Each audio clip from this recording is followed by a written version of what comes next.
महाराष्ट्रात अनेक बोलीभाषा आहेत. बोलीभाषा या जितक्या बोलायला सोप्या तितक्याच लिहायला कठीण.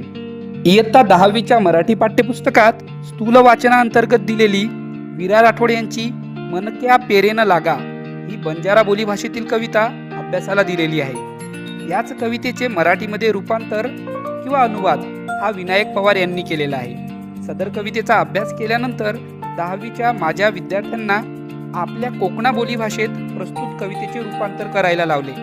यात बऱ्याच विद्यार्थ्यांनी कवितेचा आपल्या बोलीत अनुवादही केला. त्यातील निलेश गांगुर्डे याने खूप चांगल्या प्रकारे मनक्या पेरेन लागा या कवितेचा कोकणा या बोलीभाषेत अनुवाद केला आहे. माणसा पिराला लागू एक दान माटी म पड माटी संग तेना पक्का पक्का नाता जोडायचं माटी त्याला लाव जीव आशा काय घडे ऊन वारा पाणी पाणी वारा वायदन दुष्काळ मदड एक दिवस त्याला झाड करीसनच सोड चला आपण बी माणसा पिराला लागू. छान.